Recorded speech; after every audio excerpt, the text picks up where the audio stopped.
boa noite. Jesus nos abençoe e nos proteja.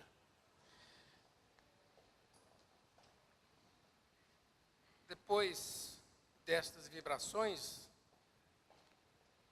das bênçãos advindas, da vibração produzida pela música, especialmente quando a gente vê um bandozinho de crianças cantando, não há quem não tenha o coração tocado, né? Mas, sinto muito, vou ter que cansá-los. Se pudéssemos ficar com as músicas, certamente seria mais interessante. Um dos temas, eu preciso caprichar porque eu não posso passar das 11. Já são 8h20, então eu vou correr. Um dos temas caros, um dos temas precisos da doutrina espírita é este tema. A verdade da interação, da permuta, da troca de influências entre os chamados mundos dos vivos e dos mortos. As pessoas que se interessam por esse tema costumam buscá-lo especialmente no Livro dos Espíritos. Mas esse é um tema, como eu disse, caro para o Espiritismo, e a gente pode encontrá-lo numa profusão de obras, tanto de obras psicografadas, quanto de obras escritas por escritores espíritas, de um modo geral, desde quando a codificação foi criada por Kardec, nós temos esse tema abundantemente tratado no Espiritismo. Essa chamada interação, essa chamada interferência do mundo espiritual sobre o mundo dos encarnados, o mundo dos vivos, compõe um dos princípios básicos do Espiritismo, um dos princípios mais importantes. Não obstante, é um princípio que conta com uma certa resistência das outras religiões, especialmente a católica, os evangélicos, costumam fazer prevalecer a ideia de que não são os chamados mortos, ou como diz o Espiritismo, não seriam os espíritos desencarnados que estariam operando, falando, atuando, intercedendo no nosso mundo, mas sim, segundo essas doutrinas, santos ou demônios.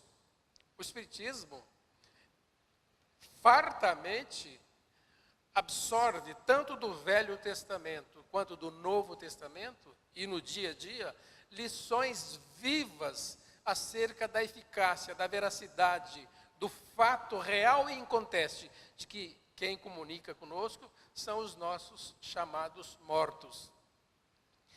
Essa resistência das demais religiões, advém principalmente de uma interpretação de uma análise equivocada que as pessoas fazem de um ensinamento de Moisés. Lá atrás, com os hebreus, Moisés teria proibido, como de fato proibiu, o exercício da mediunidade.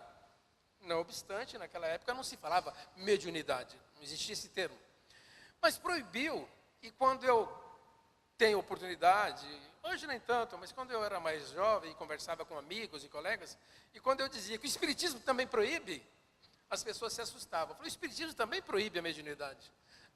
A mediunidade equivocada, o trato, o exercício, a interação equivocada, que cuida de interesses particulares, de interesses próprios, a comunicação que foge dos objetivos segundo os quais o plano superior engendrou essa estrutura da comunicação dos espíritos. Eu me lembro, como já tenho uma idade bastante elevada, as pessoas mais velhas vão se lembrar também, antigamente, 50 anos, no tempo dos meus pais, ainda um pouco mais, 60 anos atrás, 70, não era raro as pessoas ainda costumarem a fazer um intercâmbio ruim com os espíritos. Com o advento do espiritismo, com a divulgação, com a chamada vulgarização, como Kardec fala, dos ensinos espíritas, as pessoas passaram então a sublimar essa interação, a buscá-la naquilo que efetivamente ela tem de princípio, de fundamental e de necessário.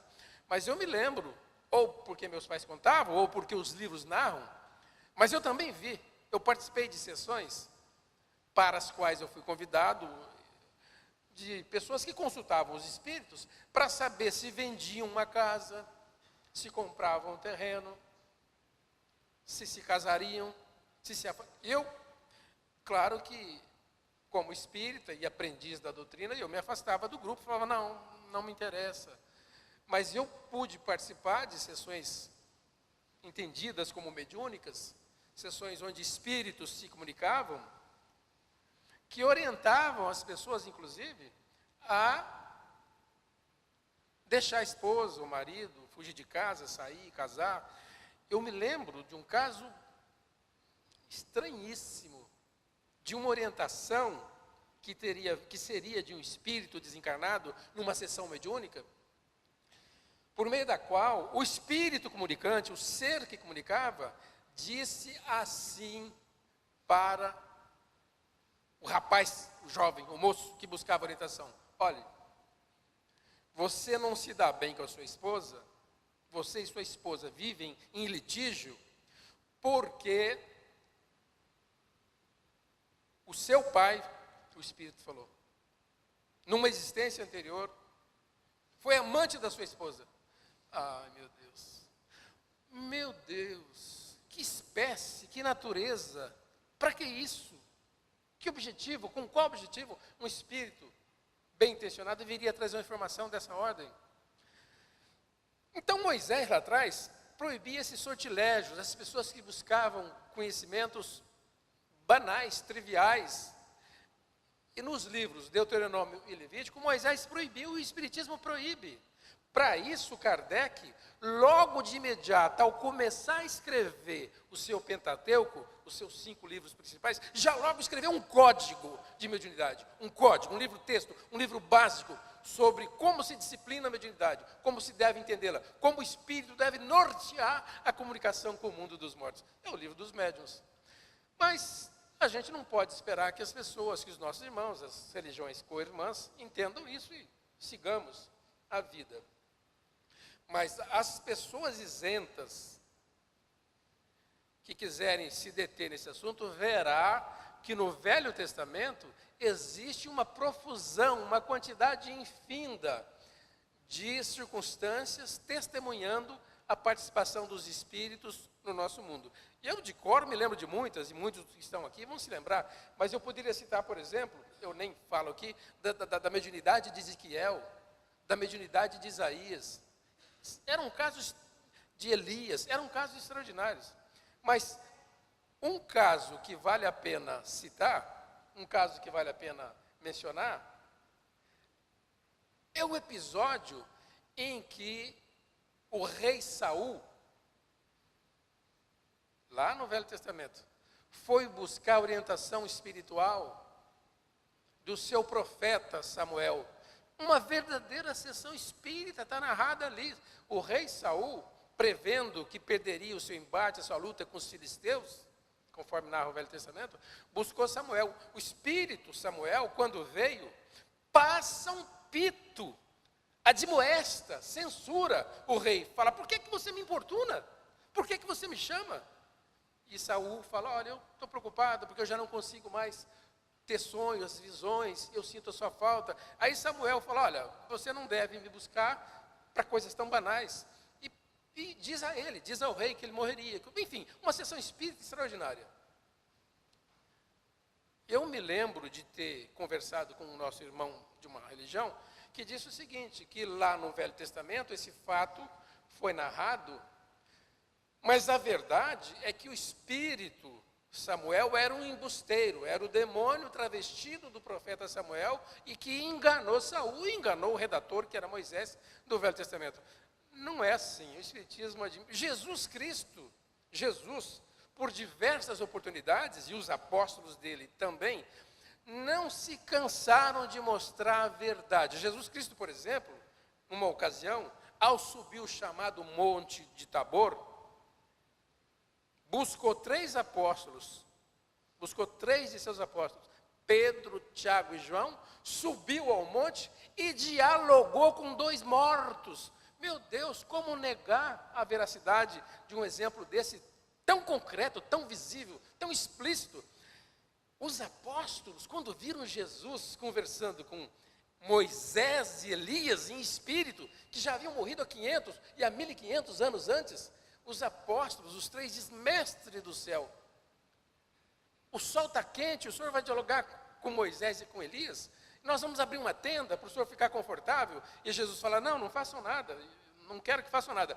Lá no Novo Testamento, essa narrativa diz que de repente uma nuvem, está lá, eu estou dizendo que está lá, uma nuvem, uma fumaça, alguma coisa inebriante, fez com que os 3 apóstolos adormecessem, e eles não participaram do diálogo de Jesus com Moisés e com Elias. E quando eles acordam, veem Jesus transfigurado, está lá sim no Novo Testamento, e eles perguntam: mestre, uma coisa nos intriga muito, o senhor nos disse que falava com Moisés e com Elias, mas uma coisa nos intriga. O Velho Testamento, os profetas, os sábios da antiguidade, diziam que antes que o Senhor mestre, o Senhor Jesus, viesse até nós, haveria de voltar o Elias. E o Elias não veio, morreu há 500 anos, e Jesus dá uma lição extraordinária quando fala da reencarnação. Enfim, mas isso é para quem quer ou se deixa convencer. Para quem não quer, também não faz falta. O princípio de tudo isso não é crer ou descrer, é a conduta, é o modo de vida. Então, a gente admite que seja difícil mesmo para as pessoas aceitarem.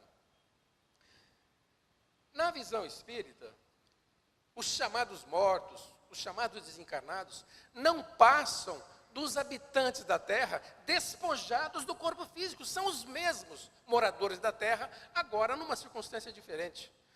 Kardec, quando fala sobre isso, fala: os que estão lá eram os que estavam aqui, bons, maus, brincalhões, sérios, cultos, incultos, verdadeiros, mentirosos. E as pessoas, quando nos buscam, pessoas não espíritas ou simpatizantes que querem se inteirar, a gente recomenda: olha, procure ler o Pentateuco Espírita, as obras de Kardec, o Livro dos Espíritos em particular, e mais adiante, se puder, o Livro dos Médiuns, e também os romances espíritas. Um dos grandes atributos, um dos maiores atributos dos romances chamados espíritas, é o fato de esses romances trazerem exemplos notáveis, às vezes chocantes, da interação entre os 2 mundos. Meu Deus, como são oportunos, como são vivos e concretos os exemplos da interação, da interferência. Eu me lembro de vários romances, do Chico, do Divaldo, de Ivone Pereira. Divaldo, por exemplo, tem um romance, eu não citei aqui, se chama Grilhões Partidos. Grilhões, peso, corrente, bola, partidos. Nesse romance ele conta um caso extraordinário de um senhor, de um capitão na guerra na Itália, que teria fugido ao seu compromisso com um soldado. Quando o capitão pede para que os soldados avancem, vão à luta, fujam da trincheira e enfrentem o inimigo, um soldado fala para o capitão: senhor, eu tenho medo de morrer, porque eu tenho lá na Bahia, em Salvador, minha mãezinha, pobre, idosa, e uma irmã muito pequena. E o capitão disse: vá que se acontecer alguma coisa com você, eu cuido da sua família. E eu lhe prometo que eu cuido. Bom, para resumir, isso é o começo do livro, o rapaz vai adiante, enfrenta lá o adversário e é morto. Mas o capitão, quando volta para a Bahia, terminada a guerra, ignorou a promessa. E o jovem desencarnado vê a mãe morrer à míngua, na pobreza, na miséria, e a irmã cair na prostituição para poder sobreviver. Ele então passa a exercer uma interação, o que nós espíritas chamamos de obsessão terrível, obsessão pertinaz, malévola, sobre o capitão, sobre sua família, de ódio, um ódio visceral. Mas os espíritos, o livro é notável, os espíritos desencarnados, chamados espíritos das trevas, espíritos ignorantes, espíritos de má índole, disseram para ele: não seja tolo, você quer vingar-se desse seu capitão? Vingue-se por meio da filha dele. Você quer feri-lo? Você quer machucá-lo? Machuque a filha dele. E ele perguntou: e como é que eu faço isso? Nós vamos te ensinar a técnica. E os espíritos ensinam o pobre, desgraçado jovem a exercer uma obsessão agora, não no pai, mas na moça. Todos nós sabemos, se alguém quer nos ferir, basta ferir aqueles a quem nós amamos. Filhos, cônjuges, pais, irmãos. E o espírito, então, lasca do verbo pesado, uma obsessão terrível sobre o ombro da mocinha. Quando ela fez 15 anos, doente, desequilibrada, sem recursos médicos, porque até então pouco se conhecia de espiritismo, quando ela faz 15 anos, o pai promove uma festa lindíssima na Avenida Copacabana, no Rio de Janeiro. O pai é riquíssimo. Eu me lembro que o espírito, quando conta Manuel Filomeno de Miranda, conta que no auge da festa, quando os pais chamaram a sociedade carioca, e a menina descendo a escadaria, ele diz, com um vestido de seda, ele usa o verbo farfalhar, a menina descendo lindamente, e todo mundo aplaudindo, aquela coisa linda, e o espírito ao lado dela a intui, numa interação tão forte, tão violenta, e a faz, ao aproximar-se do pai, que vem recebê-la ao pé da escada, a faz, aqui eu vou usar o verbo que o espírito estrunge-lhe, do verbo estrungir, um tapa, uma bofetada na face do pai, perante os 500 convidados. Foi um ó! A menina agrediu o pai com uma bofetada. Bom, a história começa aí. Quem não leu o livro, leia, por favor. Grilhões partidos. Que coisa extraordinária. Nesse livro aqui, nos bastidores da obsessão, há outra história notável. Os romances espíritas têm esses atributos, de contar, de narrar esses episódios, certificando a verdade da interação dos dois mundos. Quem buscar o livro dos espíritos vai encontrar esses 12 títulos, nessa ordem. É claro que nós não vamos abordá-los, mas estão todos lá. Títulos que tratam da chamada intervenção, atuação, participação do mundo espiritual sobre o mundo corpóreo. Eu trataria, não vamos fazer isso hoje, mas oportunamente, em outra ocasião, desses 2 primeiros temas. A faculdade que os espíritos têm de conhecer os nossos pensamentos e a influência que eles podem exercer não só sobre os nossos pensamentos, mas sobre as nossas ações.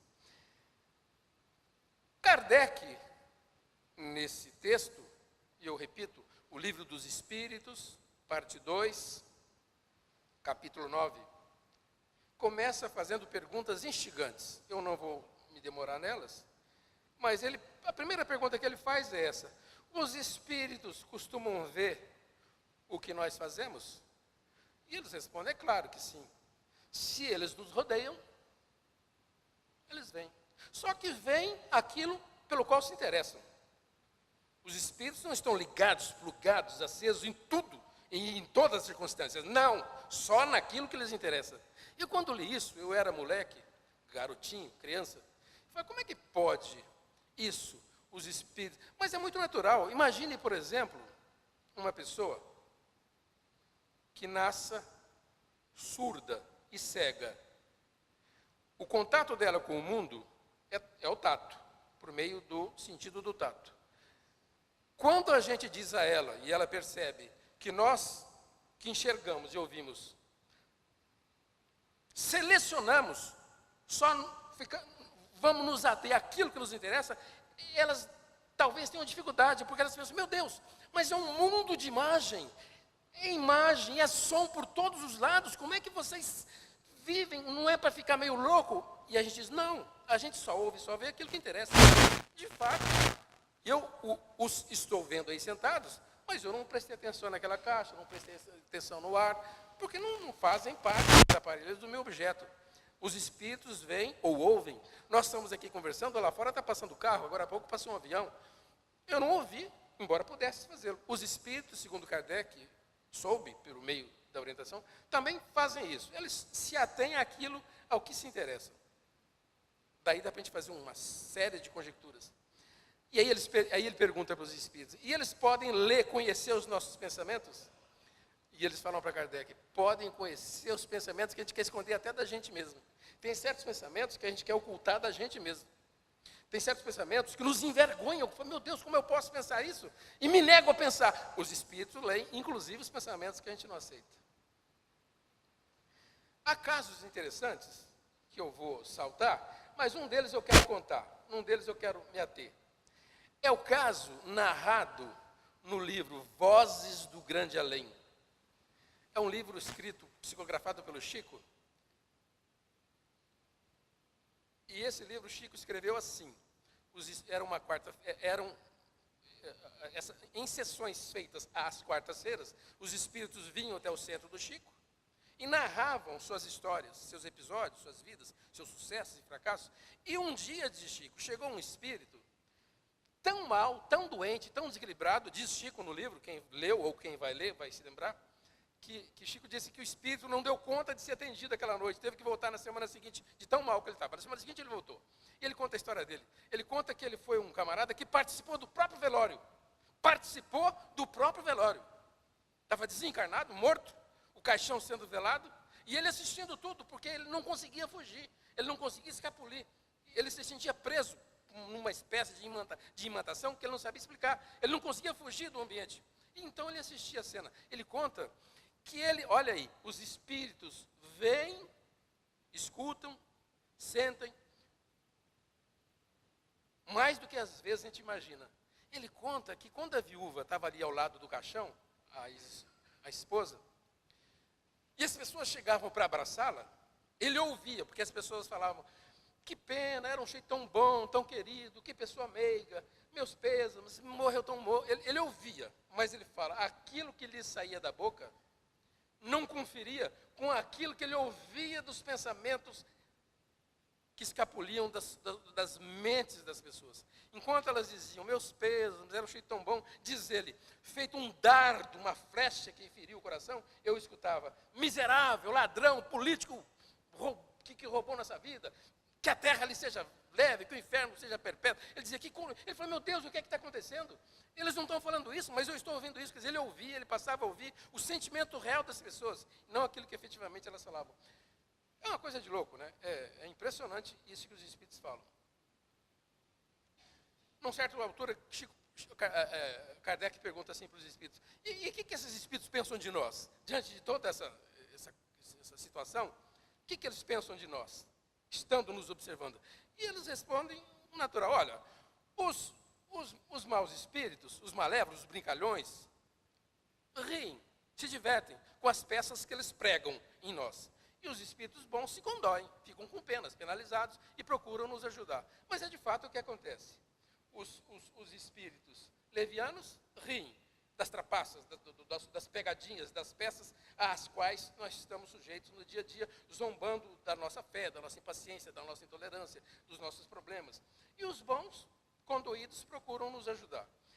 Eu me lembro do livro Estude e Viva, escrito por André Luiz e Emmanuel, sob a pena de Chico Xavier, um livro extraordinário. Nesse livro, Estude e Viva, tem uma lição que se chama Influências Espirituais Sutis, diferentemente do que poderia ser influências espirituais ostensivas, não, como o caso lá de Guilhões Partidos, da moça que esbofeteia o pai. Aquela é uma influência espiritual ostensiva, visível, como antigamente se via muito. Eu sou do tempo, de criança, de ver no centro espírita que nós frequentávamos, onde meu pai era médium, de as pessoas chegarem amarradas sobre caminhões, amarradas, de braços atados, babando, virando as órbitas dos olhos. Eram obsessões terríveis, ostensivas. Nesse livro ele quer falar na página à qual me refiro, nas chamadas obsessões sutis. Eu, por exemplo, já contei aqui, mas rapidamente vou relembrar. Eu ia fazer uma palestra em Monte Aprazível, com mais 2 colegas meus. Eu costumava, às vezes, levar comigo. Naquela noite, eu ia levar comigo o Benedito Campos, da Polícia Federal, e o Oswaldinho Romero, que era trabalhador do antigo Banespa. E nós combinamos assim, eu sairia da minha casa, lá perto da Unesp, onde eu morava à época, e os apanharia, os dois, aqui na Boa Vista, na casa do Benê. Então eu disse para Maria, minha esposa, que está aqui Falei, bem, como, como eu sei que você é normal e eu sou anormal, por favor, eu quero sair de casa às 7 horas para levar você e as nossas crianças ao aniversário das crianças do João Santa Terra, que morava lá no antigo Queijo Rex, lá no São Judas. Eu tinha que levar minha esposa com as nossas crianças lá no aniversário do João Santa Terra, atravessar a cidade, vir até aqui, apanhar os dois e ir para Monte. Então eu falei, bem, às 7 horas eu quero sair. Bom, não saímos, né? E eu, pré-crastinador, diferentemente do procrastinador que sou, e já comecei e tal, porque eu falei, não é possível, olha só e tal, vou chegar atrasado, o pessoal vai... começou a chorar. Começou a chorar, a maquiagem foi pro brejo, né? Começou a pingar aqui. Falei, meu Deus do céu. Aí, talvez eu estivesse ali com um anjo da guarda, como Geraldinho, aquele comediante que costumava falar mais graduado, ficou com pena de mim e me fez o seguinte raciocínio. Rapaz, você está indo para o centro espírita? Como é que você pode fazer um trem desse? Não lhe ocorre que talvez você esteja sendo alvo de espíritos levianos que queiram prejudicá-lo na sua palestra e, por consequência, a sua esposa? Eu falei, meu Deus, como é que eu não pensei nisso? E numa das raras vezes que eu fiz, eu cheguei até Maria, botei as minhas mãos no rosto dela, dei um beijo, falei, bem, vai lá, se arruma outra vez, fique tranquilo, eu vou esperar. Eu falei, aqui eu vou frustrar uma meia dúzia de espíritos.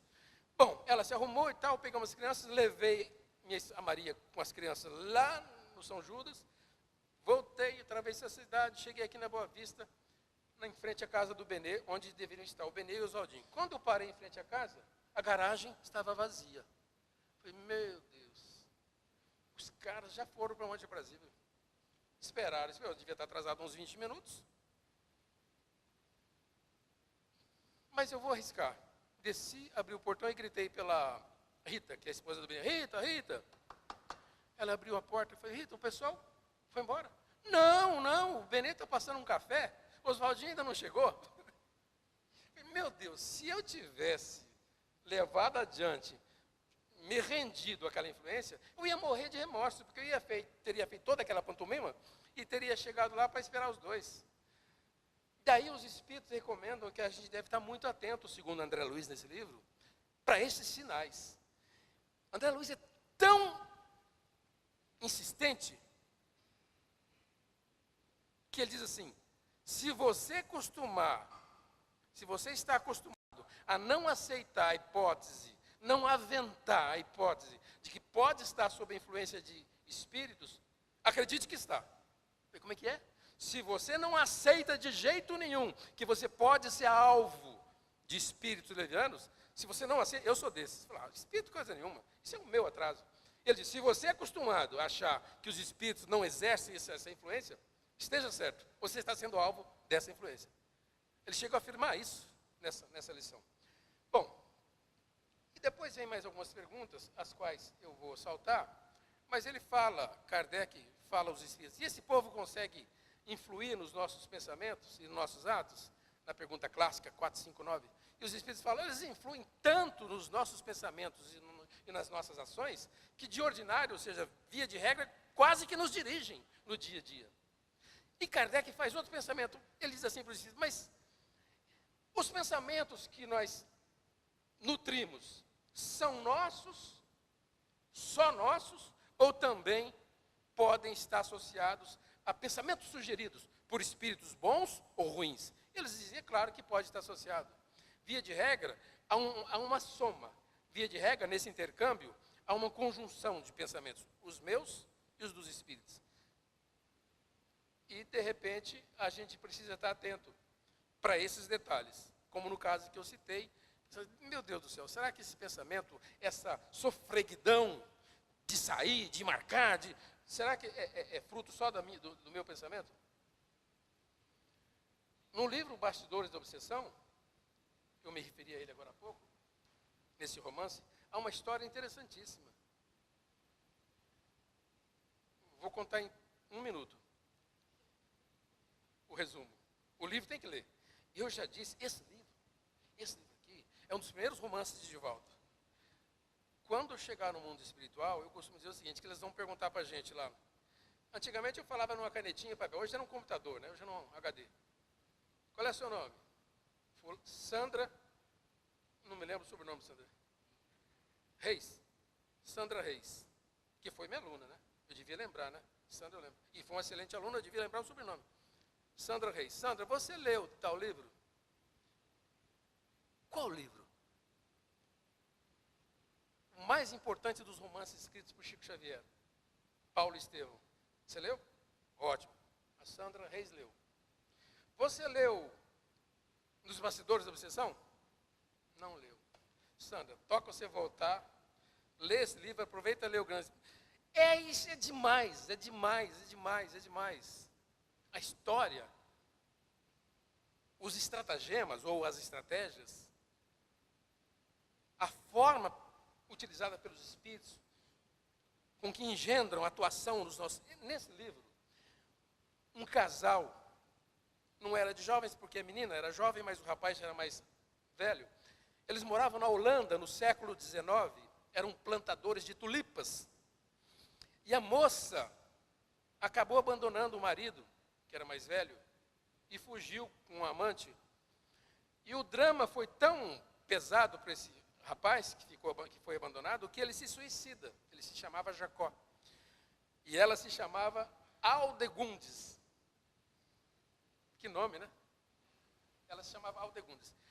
Mas ela não deu outra. O amante, que a levou embora, logo a abandonou. Essa moça passou um inferno lá na Holanda. E ele se suicidou. Quando ela também morre, quando ela também desencarna, ambos nasceram junto com o amante, ela, o amante e o marido que ela tinha, se reencarnaram na Bahia, no século XX, agora, no século passado. Ela, que era Aldegundes, nasceu como Mariana. O amante dela, que a fez abandonar Guilherme, nasceu como Mateus. E ela passou a se chamar Mariana. O Guilherme, o antigo marido, o ex-marido lá do século passado, quando despertou no mundo espiritual com ódio visceral, lascou, como se usa o verbo, né, uma obsessão sobre essa moça e quis acabar com a vida dela. E ela era uma moça muito revoltada com Jacó, que veio a ser seu pai. Mariana, que era Aldegundes, que fugiu com Jacó, reencarnaram-se, só que ele como pai dela. Amante na outra existência, pai nessa. Ela tinha um ódio do pai, o pai tinha um ódio dela, e o Guilherme no mundo espiritual exercendo uma influência. Mas aqui que eu vou resumir. Os espíritos um dia o cercaram e disseram assim para ele: você quer obsediar, você quer colher frutos da sua vingança? Em vez de ficar obsediando a menina, a mocinha, nós temos um plano melhor. Nós temos um plano em que você pode nascer como filho dela, portanto neto do amante dela, e nessa vida você mata o seu avô. Quer dizer, ele, Guilherme, que fora marido dela abandonado, reencarnou-se, ou iria reencarnar-se, como filho dela, da sua ex-mulher, filha de Jacó. Ele falou: mas como é que é possível isso? Não, deixe conosco. Nós vamos planejar tudo. Você nasce e você imagina um neto que quer acabar com a vida dos avós. Eu conheço casos dramáticos, acho que quase todos conhecemos, sobretudo sob efeito de droga. Eu conheço casos que os avós não podem dormir com as portas dos quartos abertas, com o risco de serem assassinadas pelo neto. Mas o que aconteceu? Vejam só, os espíritos então planejam o seguinte: atuam sobre a moça para fugir de casa. Ela detestava o pai já não tinha importância com ela, e arrumaram um sujeito, um maluco qualquer, para que ela fugisse com ele, um namoradinho qualquer, para ela fugisse com ele. E ao fugir com ele, ela engravidaria, e dessa gravidez nasceria Guilherme, o garoto que viria matar o avô. No dia planejado, olha que coisa fantástica, no dia planejado, os espíritos amigos, por força da ação da mãe da menina, que estava fora dessa pantomima, por força da proteção espiritual e do mérito que ela tinha, buscam por uma vizinha que era médium e fazem com que essa vizinha vá buscar a menina que já estava no ponto de ônibus, onde ela ia encontrar com o marido, com o jovem, que iria engravidá-la. Ela vai lá e o busca. E a espiritualidade está narrada no livro. Os espíritos superiores, benfeitores da família, vão até o moço, que ia lá para o ponto, esse maluco desse jovem, que iria engravidar a menina, e promovem um distúrbio cardíaco que originou uma disfunção gástrica. E eu, quando li, falei, é mentira, eles estão falando. Foi uma desinteria. Um distúrbio gástrico, foi desinteria. O rapaz não deu conta de ir para o ponto de ônibus. Enquanto isso, a vizinha falou, essa gasolina e desmanchou-se a trama.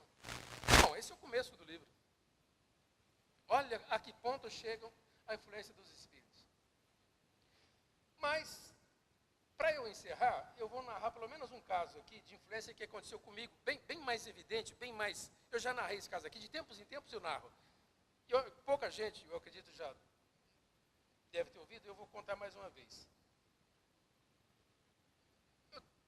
Eu tanto podia contar de um caso do mestrado, quanto um outro episódio do doutorado. São marcantes para mim. Eu vou lembrar desses casos, sabe Deus, por quantas existências foram. Eu vou contar do mestrado. Eu vou contar o seguinte. Quando acabei o meados do século passado mesmo, resolvi fazer cursinho para engenharia mecânica na USP de São Carlos, com o apoio da minha irmã Hilda. Fiquei um ano, prestei o concurso, prestei o vestibular e não passei. Para mim foi uma tristeza muito grande, porque eu havia planejado, eu e um colega, a vida toda. Eu queria ser engenheiro mecânico, formado pela USP de São Carlos. E como eu fui reprovado, prestei mais um exame em Uberlândia e não passei, voltei para a minha república na rua... Como é que chamava a rua minha lá, velho? Pior é que a minha memória auxiliar também está ruim. E eu fiquei na minha república, pensei, meu Deus, eu preciso ligar não, porque naquele tempo nem telefone quase não existia. Eu preciso avisar minha família lá em Andeara que eu não passei e vou voltar para Andeara. E não vou poder continuar estudando, porque meus pais não tinham recursos, quem ajudava é a minha irmã. Eu ia ter que trabalhar, eu já namorava a Maria, estava no começo do namoro. Dona Alexandrina, a rua. Aí eu falei, meu Deus, eu vou para casa. Arrumei a mala, sozinho, porque meus amigos de repúblicas todos tinham ido embora. Uns porque já eram estudantes de engenharia, outros porque foram prestar vestibular em outras cidades. E eu sozinho, fiquei uma semana sem a nossa funcionária, eu me virando. Falei, amanhã eu vou para casa. Mas hoje eu vou dar um pulo pela cidade. Uma despedida, eu nunca mais vou voltar aqui. Saí da rua Alexandrina, onde eu morava, e caminhei por 15 minutos no máximo, subindo a Alexandrina em direção, no sentido do centro. Quando eu estava 10 minutos distantes, mais ou menos, da minha república, subindo pela calçada da esquerda, na calçada da direita, uma senhora bem velhinha, que eu calculo tivesse 80 ou mais anos, num casarão antigo, São Carlos, uma cidade que tem casarão antigo, ela me chama, moço. Eu falei, não, senhora, o senhor mora aqui? Moro, senhora, moro na Alexandrina mesmo, lá embaixo. Olha, o senhor me faça um favor. Eu atravessei a rua, ela me mostrou uma carta. O carteiro deixou uma carta aqui, enganado. Ele estava enganado, não é nosso. Será que o senhor conhece? Eu falei, claro que não, eu falei para ela. Mas não custa olhar. Quando eu olho a carta, destinatário, Eurípides Alves da Silva, para mim. Quando eu falei para ela que era para mim, ela quase desencarnou. Eu falei, não é para mim. Abri a carta, trêmulo, era minha irmã, que ajudava a costear as despesas, dizendo, Eurípides, a gente está aqui em Andeara, a gente não sabe o que aconteceu, se você passou, se não passou, mas eu estou hoje em São José do Rio Preto. E ela escreveu isso no verso de um cartão postal, com a figura do Cristo Redentor lá de cima da Damasceno. E para te avisar o seguinte, abriu aqui em Rio Preto, foi aberto um curso de matemática, na antiga FAF, aqui na rua General Glicério, era do Estado, mas não era ainda o IBIUS. Eu não sei, de repente, se você não passou, pode ser que você tenha algum interesse. Eu não tive dúvida. Voltei voando para casa, acabei de fechar a mala, naquela noitinha apanhei o trem e vim para Rio Preto.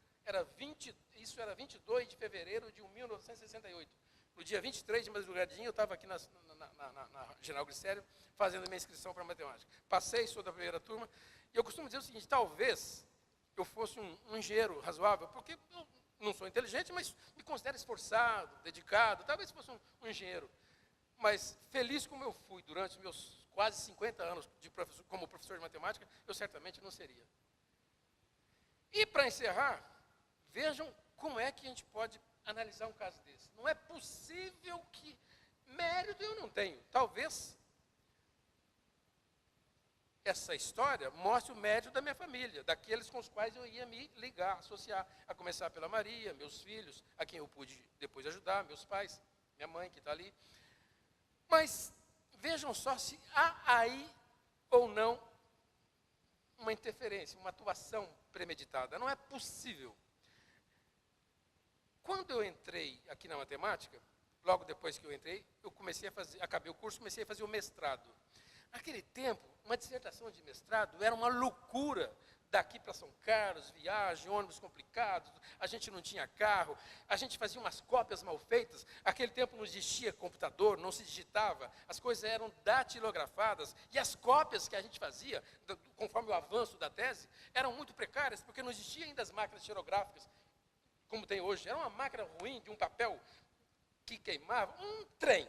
E eu andava, por um tempo, com a cabeça muito preocupada pelo fato de eu não estar atualizando. Conforme minha tese ia avançando com o meu orientador lá em São Carlos, eu não estava atualizando. Eu tinha um funcionário aqui, que trabalhava no IBILSE já, e que atualizava. Eu passava para ele minhas coisas, mas já havia algum tempo que ele não estava digitando, não estava datilografando, e nem eu estava tirando. Eu sei que eu estava muito preocupado, dando aso à atuação espiritual. Uma coisa, eu levantei aquela madrugada, eu falei para Maria, bem, eu estou com um aperto no coração, e eu estou muito preocupado com essa tese, eu estou indo com a tese pelos pedaços, só está com notas aqui. Se eu fui para São Carlos, naquele dia, à tarde, quando eu fiz a minha apresentação para o meu orientador, Luiz Antônio Favro, quando eu acabei de fazer, ele bateu a mão na mesa, eu nunca vou esquecer, ele falou, Eurípides, actas fábula. Eu falei, professor Luiz, o que é isso? Ele falou, acabou, encerramos, sua tese está pronta, vamos defender. Meu Deus, é verdade? É verdade. Então eu não vou esperar o ônibus para voltar, porque aquele tempo, acho que até hoje, para vir de São Carlos para cá, era cedo e à tarde. Eu tinha que esperar o ônibus das 8 horas. Eu falei, não vou esperar o ônibus das 8 horas não, da noite. Eu vou voltar mais cedo, vou lá pro trevo, e lá eu peço carona, e a gente conseguia, com um ônibus que vem de São Paulo, da própria Cometa, com a minha pastinha de couro e minha blusinha de banlão. Banlão, acho que aqui pouca gente sabe o que era, né? Você não sabe? Banlão. No que eu estou lá no trevo, um temporal imenso e tal, mas graças a Deus o primeiro ônibus que eu assinei parou, entrei em uma chuva, tem uma história, eu escrevi um conto sobre isso, ganhei até um prêmio, mas vou saltar essa parte. O ônibus entrou, naquele tempo o ônibus entrava em Araraquara. A rodoviária de Araraquara não era onde está hoje, na entrada, era lá no final, lá no fundo. E o ônibus entrou, uma chuva, e quando o ônibus parou, me deu uma sede que eu nunca tive igual. E olha que eu, quando morava no sítio com meu pai, eu trabalhava na roça, eu sei o que é sede. Aquela sede não tinha comparação. Para eu descer. Falei, eu vou descer. Vou descer. Levantei, olhei pela janela, lá nos balcões, no balcão do bar da rodoviária, não tinha ninguém, um carinha só sentado num canto, mas ninguém. No ônibus tinha umas 5, 6 pessoas. Eu levantei, quando eu estou saindo, eu pensei, meu Deus, mas eu não posso deixar essa tese aqui. Já sei. Peguei minha blusinha de balão, cobri. Quando eu estou saindo, eu falei, meu Deus, se alguém viu eu fazer isso, vai pensar que eu tenho dinheiro aqui. Eu não tenho dinheiro, mas tem algo que para mim é mais valioso do que dinheiro, porque eu jamais faria o que está aí. Eu vou levar comigo. Voltei, peguei a bolsa. Quando eu estava saindo, eu pensei, meu Deus, eu não devia ter feito isso. É evidente que tem valores aqui, porque quem que sai carregando uma bolsa para beber água ali embaixo? Mas desci. Aquele tempo era mais... Desci. Quando eu desci, sentei no balcão, pus a minha bolsa ali do lado, e vi que o desgraçado que estava à minha esquerda, estava olhando para mim de esguelha, de soslaio. Eu falei, esse cara viu tudo. E ele sabe que, na visão dele, tem alguma coisa de valor aí. E esse miserável vai chegar até mim, e para fugir ainda vai me dar uma facada.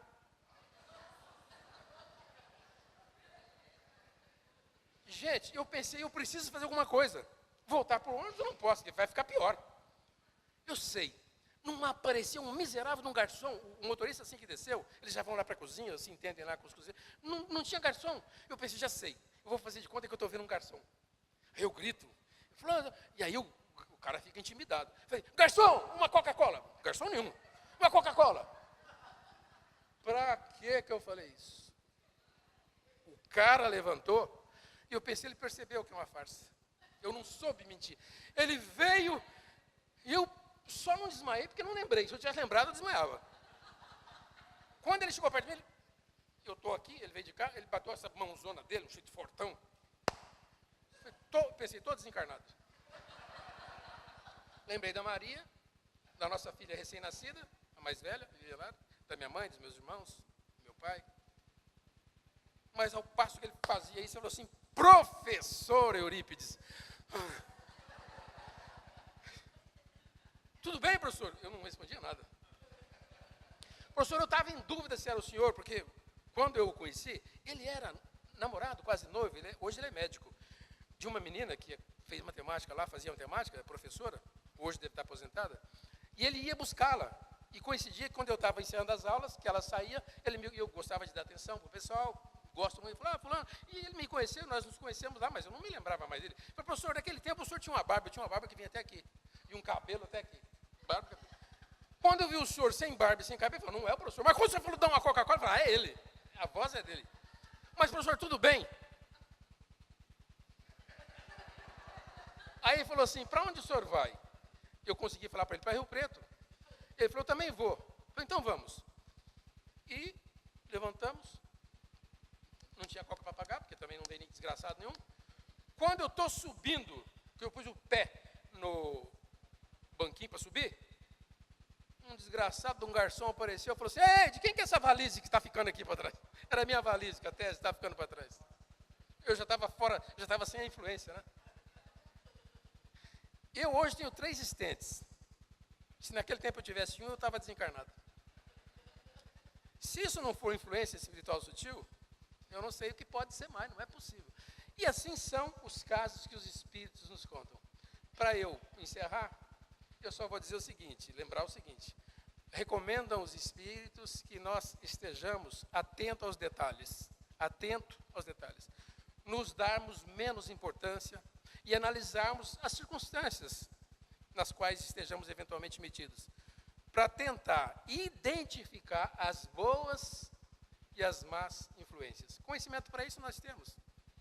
Leitura mais ou menos nós temos para identificá-las. E, na dificuldade, fazer aquilo que André Luiz recomenda. Orar, fazer prece o tempo todo. Ele chega a dizer assim, se nós soubéssemos o valor da prece, é claro que é uma forma emblemática, né? Se nós soubéssemos o valor da prece, nós oraríamos todos os minutos do dia. Dirigindo, atravessando a rua, dentro do ônibus, numa viagem, em casa, no lazer, no trabalho. Sobrou um tempinho, ora.